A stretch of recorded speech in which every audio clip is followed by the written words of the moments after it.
November 1956, western Oklahoma cotton country, 30 miles outside Elk City. The auction starts just after sunrise by noon. A widow is supposed to lose everything her husband built with his hands. But before the day ends, a stranger in a dust-covered coat raises one hand from the back of the crowd, and the entire sale stops cold. If stories like this still mean something to you, subscribe now. There are more waiting down the road. The Harper place sat on 240 acres of red dirt and stubborn cotton ground, not rich land, not easy land, but land that fed a family anyway.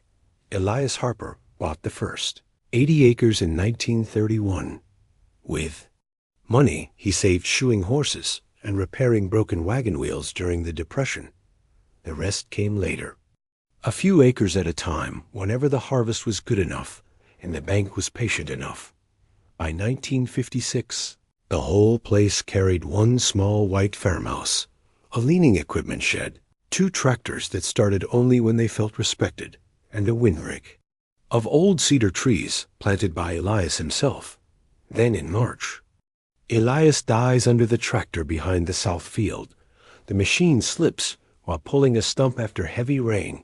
They find him at dusk, one boot still caught beneath the wheel. His wife Clara hears the news standing at the kitchen sink with flour on her hands. Their son Ben is 14 years old, too young to save a farm, old enough to understand exactly what losing it means.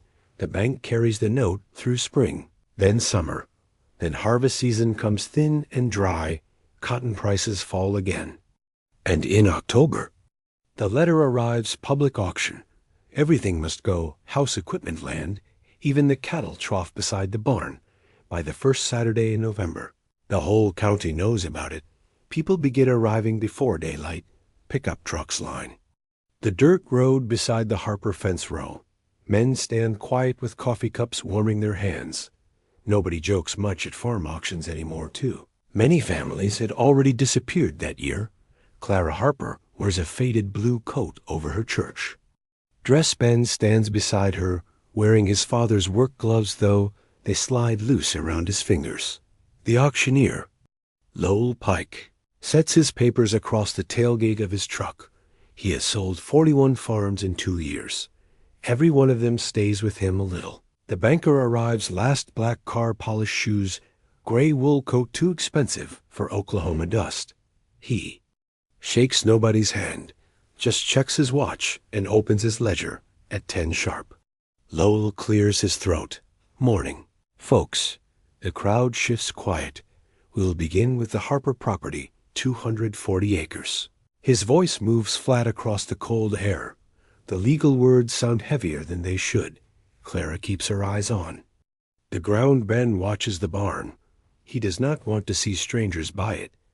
Then another truck appears at the far end of the road. Old Ford, dust-covered, one headlight cracked. The driver parks beneath the cedar trees and stays there. Nobody pays him much attention out here. Strangers pass through all the time. Lowell opens the bidding. Silence answers him, not because the land is worthless, because nobody wants to bid against a widow standing 10 feet away. That still mattered in western Oklahoma, at least back then. Lowell waits another moment. Do I hear 5? 0? Nothing, only wind moving through the cedar trees. Then the banker lifts 2 fingers. 4,000. He says it calm, like he already owns the place. The crowd stiffens. Everyone knows the debt is nearly 4,000 means. The bank takes the farm cheap, and Clara leaves with nothing. Lowell swallows hard. I've got 4,000. No one answers. Ben's face turns red beneath the cold. Clara reaches for his arm before he says something foolish. The banker closes his ledger halfway, certain already 4,000 once. Then a voice drifts across the yard. 8. Not loud, not angry, just certain. Every head turns toward the cedar trees. The stranger leans against his old Ford truck. With one hand inside his coat pocket, Lowell blinks. Sir? 8,000. The banker straightens slowly for the first time all morning. He looks bothered. 9. he says quickly. 10. The stranger never moved from the truck. People begin whispering now. Nobody recognizes him yet, but they recognize something else. Confidence the kind rich men usually carry. Only this. Man wears it different, like he does not need anybody else to notice it. The banker clears his throat. 11,000. The stranger nods once. 12. The whole yard goes still. Even the auctioneer stops shuffling papers. 12,000 is crazy money for dry cotton ground in a bad year. The banker studies the stranger carefully now, trying to place him, trying to understand why a man would overpay for somebody else's broken farm. 13. The banker says finally the stranger pushes off the truck, starts walking slowly toward the crowd. 15. The banker's mouth tightens. That number lands heavy. 15,000 could buy better ground closer to Amarillo. The crowd waits. Nobody breathes much. The banker looks around like someone might rescue him from the decision. Nobody does. Finally, he shuts the ledger. That's enough. Lowell stares over the crowd. I have 15,000. His voice sounds different now, stronger somehow. 15,000 once. Clara Harper lifts her eyes for the first time all morning. 15,000 twice. Ben grips his father's gloves tighter. Sold. The sound hangs there in the cold air. The stranger walks through the crowd. Slowly men move aside without thinking about it.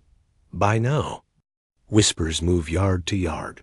Somebody near the cattle trough finally says it aloud. That's Jared. And suddenly, everybody sees it. The face, the voice, the long, easy walk. The stranger reaches the tailgate. Cash all right? The banker nods once. Jared removes a worn leather envelope from inside his coat and counts bills carefully onto the truck. Bet no showmanship, no speeches, just money slow certain enough to cover every dollar Clara owed. And then some Lowell begins. Filling out the deed forms against the tailgate wind, presses against the paper, buyer's name? He asks. Jared looks toward Clara Harper, standing beside the porch steps. Put hers.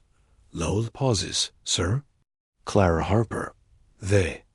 Banker looks up sharply. Jared shrugs once. Seems to me it already belongs to her.